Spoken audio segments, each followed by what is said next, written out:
Now we will begin Part A with the first conversation. Number 1. We've got an hour before our next class.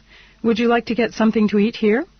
I can join you for a quick sandwich, but I need to run some errands afterward. What does the man mean?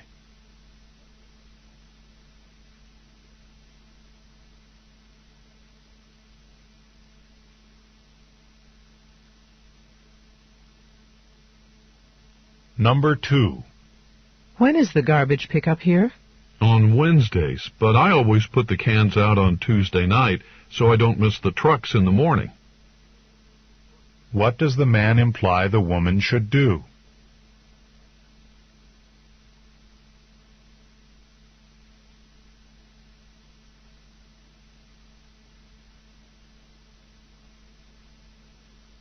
Number 3.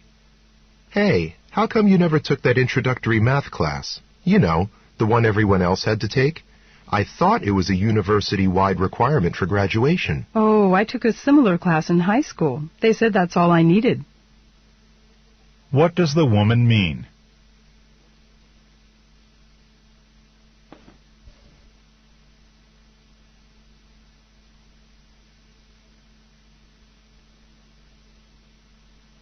Number 4.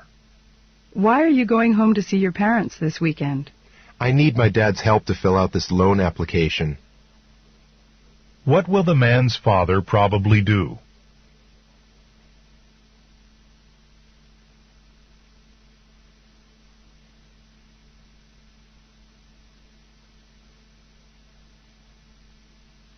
Number 5. Excuse me, could you tell me where the nearest payphone is? Well, the nearest one is in the library, but that closed an hour ago. I think the next closest one is probably in the student center. What does the woman imply?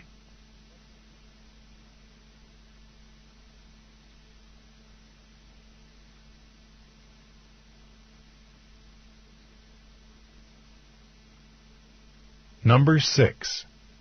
I heard you needed people to bring stuff for the picnic. I was thinking of making a salad or something, but I'm not sure how much we'll need. Any idea how many people are coming?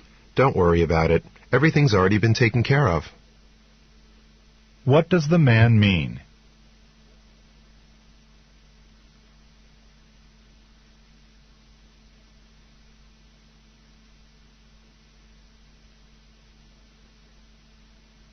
Number 7. I'm not sure which tie to wear to my interview.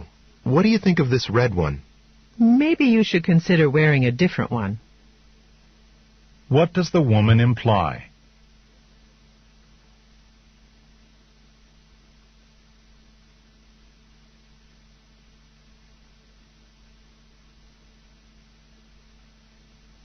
Number 8.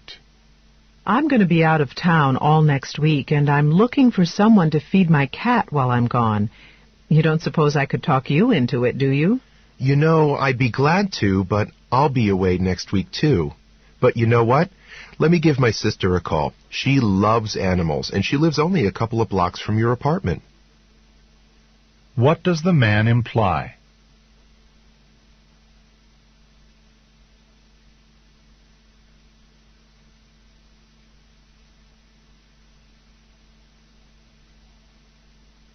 Number 9.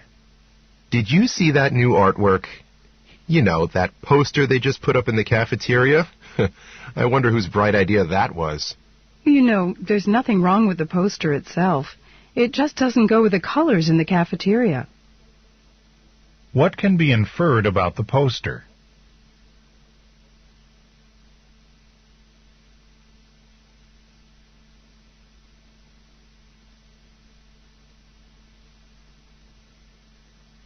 Number 10.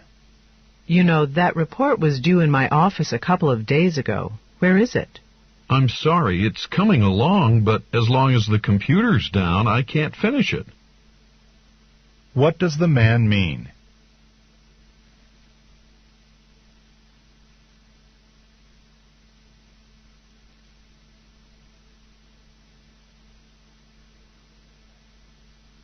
Number 11. Look, we're almost out of gas. We better stop at the next gas station. We have enough to make it to campus. If we stop now, we'll be late for class. What does the woman imply?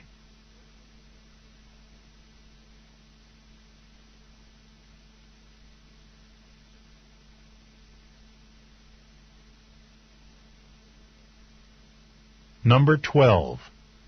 I don't know what to do. I have 2 papers due next week, and there's no way I'm going to get them both done. Have you asked your professors to extend the deadlines? They're usually pretty good about that sort of thing. But if you're going to ask them, don't wait till the last minute. What does the man imply the woman should do?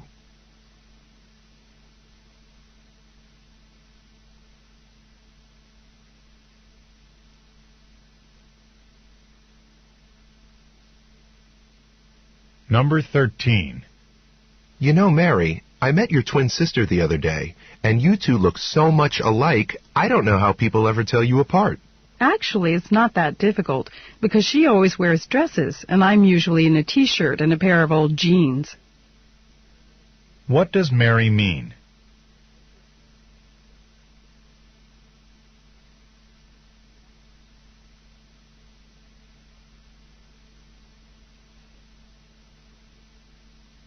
Number 14. Excuse me, do you sell calculators? I looked over in the office supplies section, but I couldn't find any. That is where you'd find them, but we're all sold out. We probably won't have any in for a few more weeks. What does the man mean?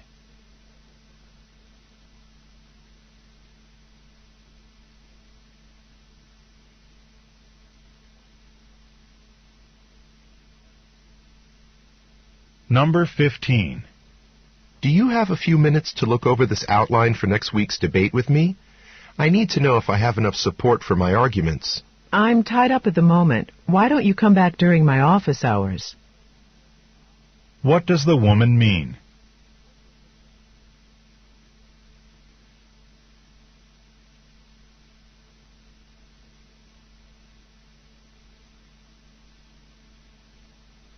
Number 16. You're taking another computer class? I thought you already had a degree in computer science. I do, but the technology keeps changing all the time. This is the best way to keep up with it. What can be inferred about the man?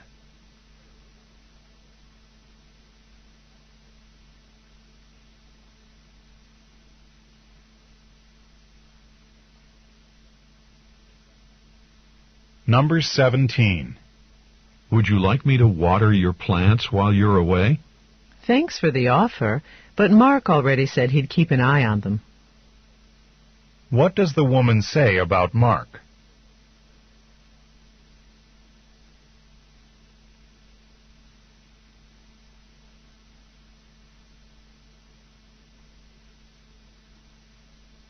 Number 18. I never should have taken that biology course. I mean, I barely finished with the background readings for one experiment, and then Professor Jordan slaps on another reading assignment. I just can't keep up, you know? Yeah, I know. That's what everybody says at first. But bear with her. The reading load will get lighter, you'll see. And you won't be sorry. What does the woman mean?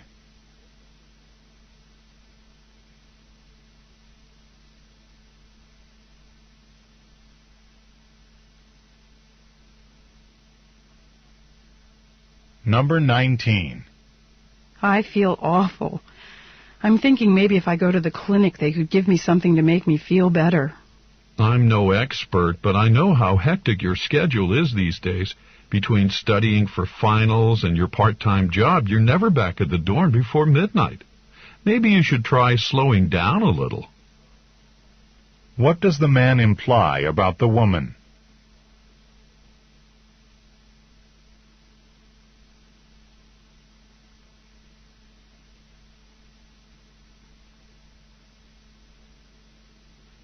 Number 20. Are we still going ice skating after work today? Ice skates. Oh, shoot. I knew I'd left something at home when I got here this morning. What can be inferred about the woman?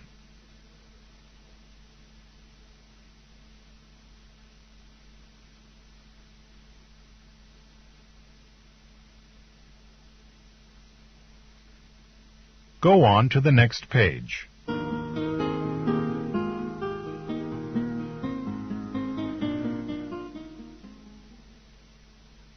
Number 21. I'm weeding out some old clothes from my closet. Why don't you put them in a bag for charity? What does the woman suggest the man do?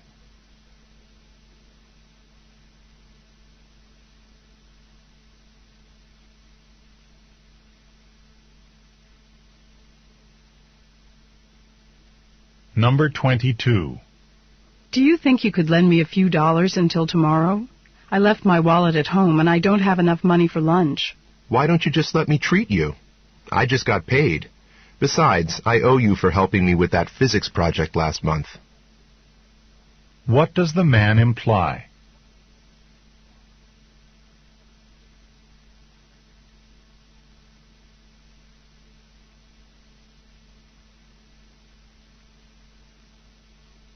Number 23.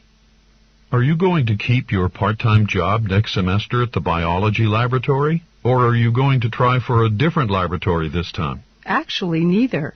One semester as a lab assistant is enough. Washing test tubes can get old pretty fast. What does the woman mean?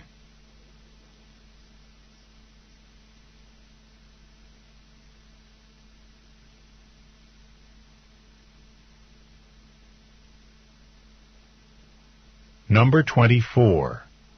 How about getting your father a book on tape for a present? This bookstore has ones covering everything from mysteries to historical novels. They're really popular. Well, he does spend a lot of time driving. He could listen to them on the way to work. What does the man mean?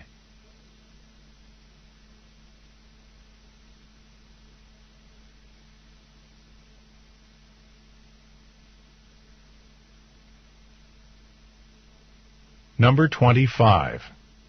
Hey, so how are things going with you and your new roommate? Is she still really neat and organized about everything? Yeah, she is.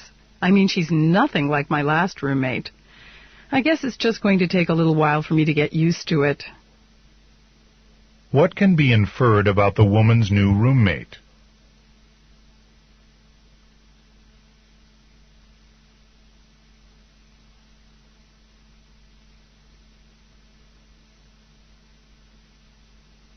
Number 26. I was just about to go to the art exhibit. Would you like to go over there with me? I made plans with Susan to go tomorrow afternoon. What does the woman mean?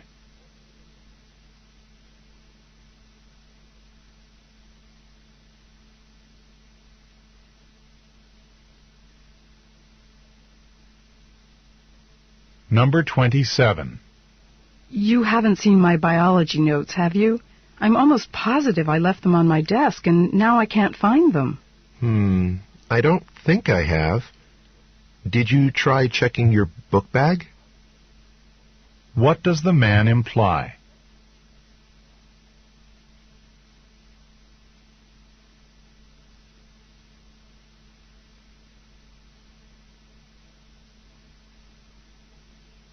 Number 28.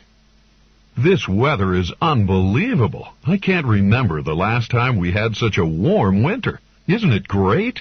Not if you like to ski, it isn't. What can be inferred from the conversation?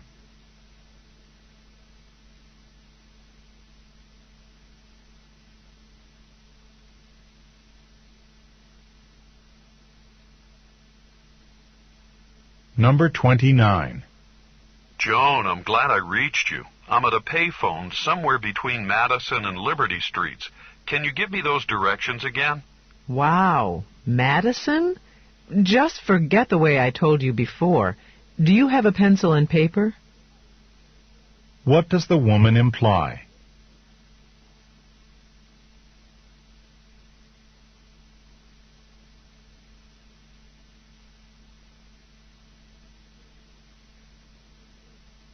Number 30. What do you make of this memo the dean sent out about late registration? You know, I couldn't make heads or tails of it myself. What does the man mean?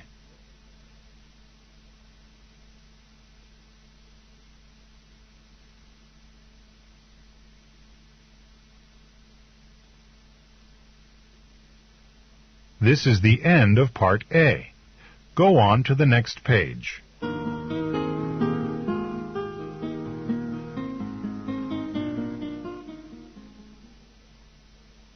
Now read along as the directions for Part B are being read.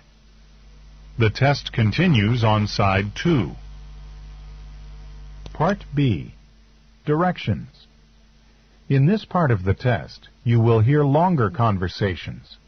After each conversation, you will hear several questions. The conversations and questions will not be repeated. After you hear a question, read the 4 possible answers in your test book and choose the best answer. Then on your answer sheet, find the number of the question and fill in the space that corresponds to the letter of the answer you have chosen. Remember, you are not allowed to take notes or write in your test book. Go on to the next page.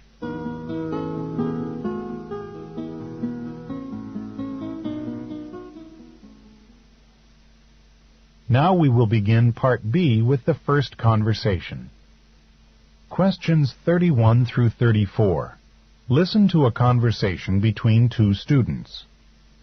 Is that a map? You going sailing or something? I wish. It's a hurricane tracking chart. It's a map of the tropical ocean area southeast of us. It follows the development of tropical storms, even hurricanes. They develop and move around the Atlantic and Caribbean, and here on the Florida coast, we get hit by these a lot in July and August, at least the winds and the rain. Do you think a tropical storm is on the way? Too early to tell, but we need to be prepared. The radio mentioned possible evacuation routes. Really? It's that serious? You better believe it. Late summer is hurricane season. The television updates locations and speeds every hour.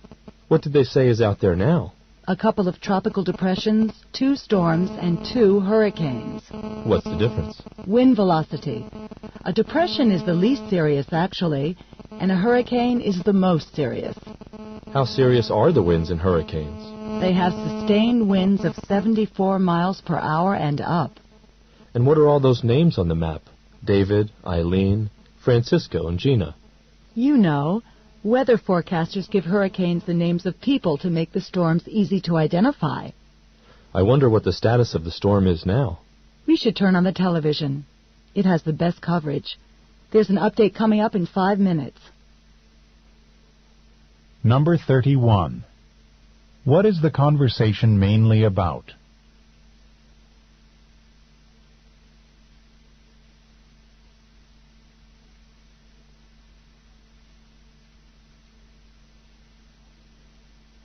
Number 32. How is one tropical weather system distinguished from another?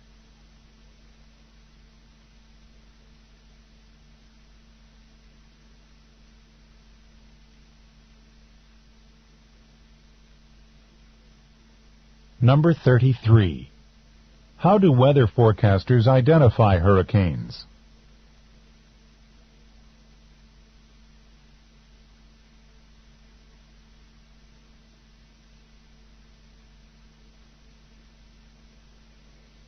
Number 34.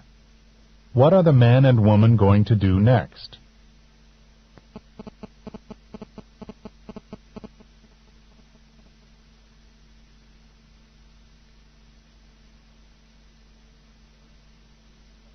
Questions 35 through 38. Listen to a conversation between 2 students about a biology project.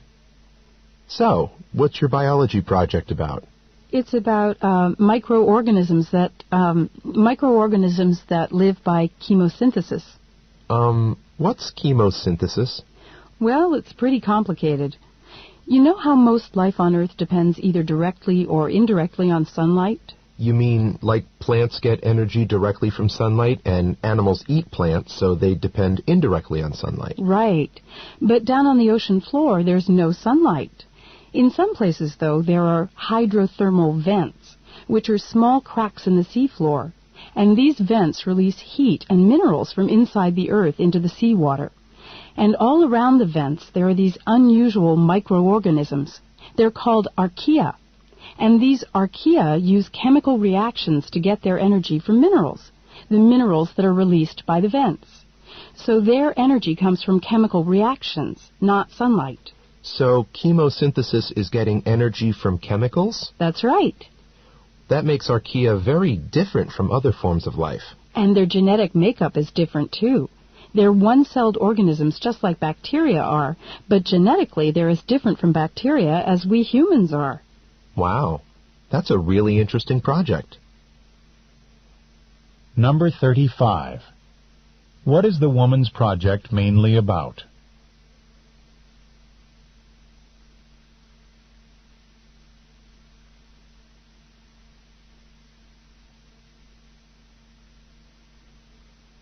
Number 36.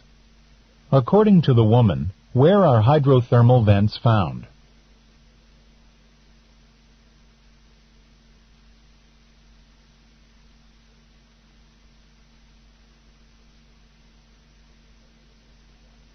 Number 37. What does the woman imply about archaea?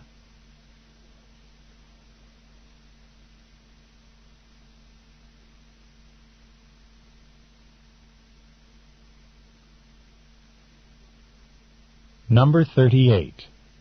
Besides their source of energy, what is a major difference between archaea and bacteria?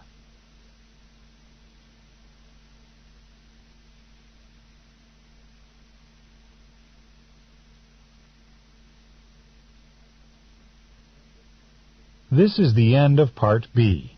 Go on to the next page.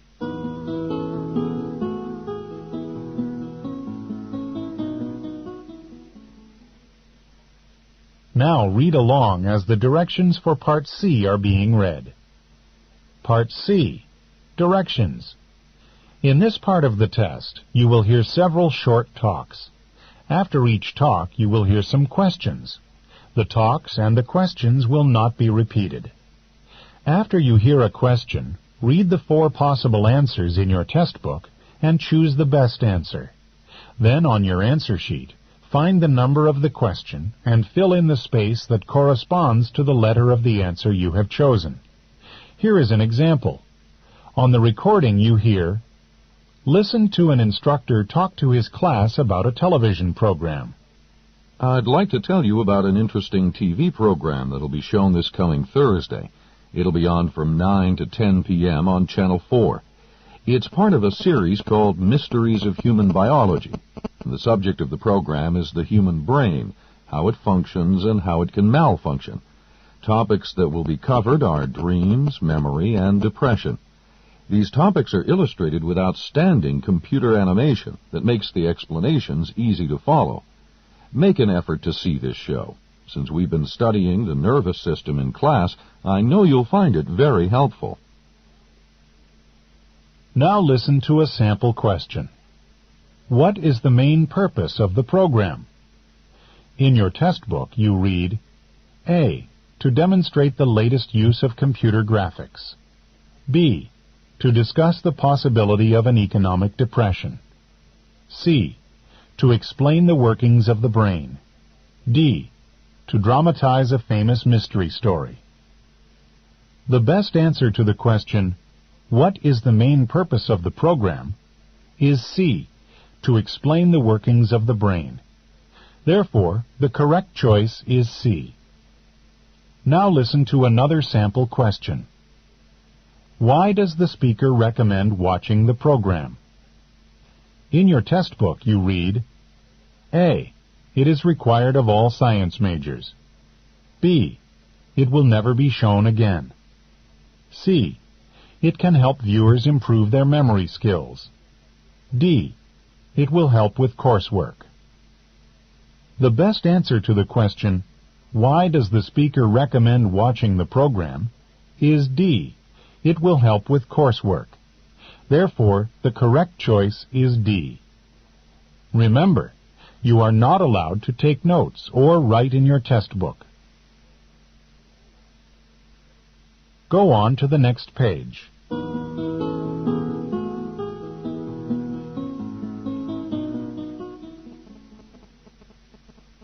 Now we will begin Part C with the first talk.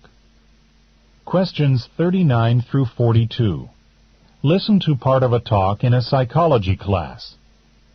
It's common knowledge that music can have a powerful effect on our emotions. In fact, since the 1930s, music therapists have relied on music to soothe patients and help control pain. Now psychologists are confirming that music can also help relieve depression and improve concentration. For instance, in a recent study, 50 surgeons were given some high-stress math problems to solve. They were divided into 3 groups. One group worked in silence. In another, the surgeons listened to music of their choice on headphones. The third group listened to classical music chosen by the researcher. The results of the study may surprise you. The doctors who got to choose their own music experienced less stress and scored better than the others. One possible explanation is that listening to music you like stimulates alpha waves in the brain, increases heart rate, and expands breathing. That helps to reduce stress and sharpen concentration. Other research suggests a second relationship between music and the brain. By examining the blood of students after they listened to a variety of classical music selections, researchers found that some students showed a large increase in endorphins, a natural pain reliever. This supports what music therapists have known for years. Music can help rejuvenate or soothe a patient. Number 39. What is the talk mainly about?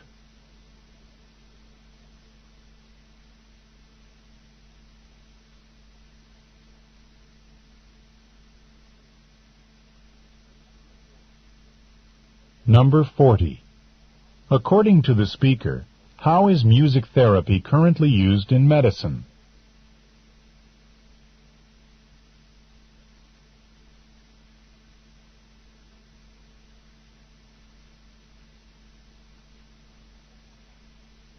Number 41. What did the study done with surgeons show?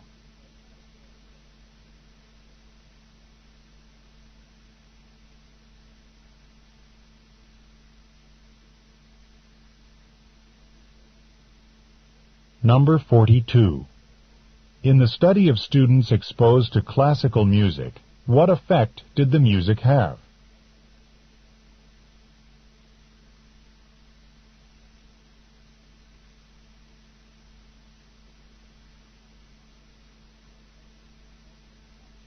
Questions 43 through 46. Listen to part of a lecture in an art history class. One important thing about art movements is that their popularity can be affected by social conditions, which are themselves often affected by historical events. As an example, look at what happened in the United States early in the 20th century, around the time of the Great Depression. The art movement known as regionalism had begun in the United States even before the Depression occurred, but it really flourished in the 1930s during the Depression years. Why? Well, many artists who had been living in big cities were forced by the economic crisis to leave those cities and move back to their small hometowns in rural America. And some of these artists came to truly embrace life in small towns and to reject city life and so-called sophisticated society. These artists, or specifically certain painters, really built the regionalist movement. They created scenes of everyday life in small towns or farming areas, and their style was not at all neutral. Really, they glorified or romanticized country life, showing it as stable, wholesome, and embodying important American traditions. And this style became very popular, in part because of the economic conditions of the time. You see, the Depression had caused many Americans to begin to doubt their society. But regionalist artists painted scenes that glorified American values, scenes that many Americans could easily identify with. So the movement helped strengthen people's faith in their country, faith that had weakened as a result of the Depression. But in the 1940s, before and after the Second World War, American culture began to take on a much more international spirit, and regionalism, with its focus on small-town life, well, it lost a lot of popularity as American society changed once again. Number 43. What is the lecture mainly about?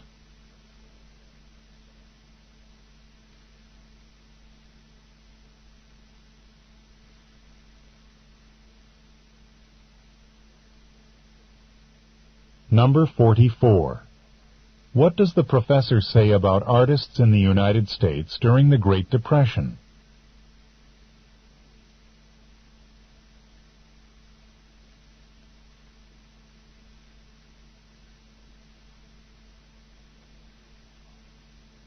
Number 45. What kind of scene might be shown in a typical regionalist painting?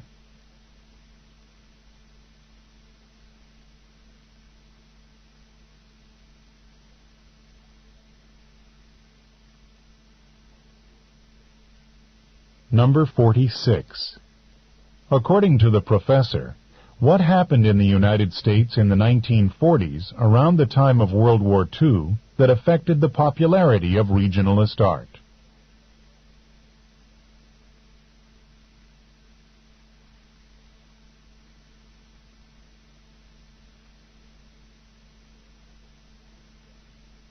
Questions 47 through 50. Listen to a guest lecturer in a geology class. Hello, everybody. I'm here today because I visited caves all over North America. Since you're going to study cave formations, Dr. Bowe asked me to come and share some of my experiences with you. In addition to describing some technical aspects about caves, I want to convey the sense of adventure that cavers share. Recently, I visited the Lechuguilla Cave in New Mexico. My dream has always been to discover a new passageway. I had a chance here because Lechuguilla is so large that discoveries are frequently made there. The cave itself wasn't even discovered until 1986. However, people in the area had figured that there must be a large cave nearby because of strong winds that blew from behind the rocks that covered the entrance. Enormous amounts of air enter and exit caves in order to maintain a balance of pressure with the outside atmosphere. When I climbed into the cave, I had to fight 45-mile-an-hour winds. After all that effort, I had to be extra careful about maintaining my energy level. People who are tired tend to get careless and may be more concerned about getting out of the cave than taking care of it. There are formations in Lechuguilla that look like ocean waves, Christmas trees, and other stuff no one's ever seen before. Caves are usually created by carbonic acid that trickles down from above, but this cave was sculpted out by very powerful sulfuric acid that rose up from below. Number 47. Why was the speaker particularly excited about visiting Lechuguilla Cave?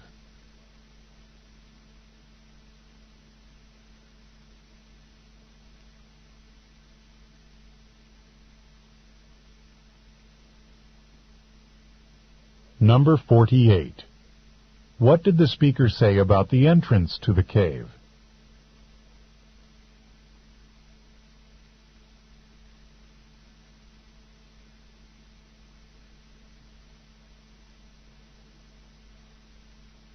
Number 49. What does the speaker imply about cavers who get tired?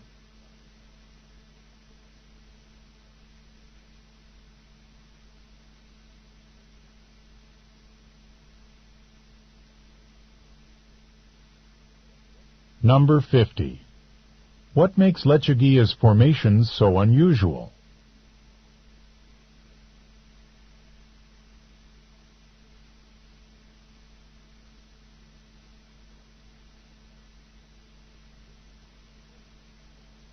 This is the end of Section 1, Listening Comprehension. Stop work on Section 1. This is a reminder. At the end of the test, the supervisor will collect all of the test books. You may not leave until all of the test books have been collected.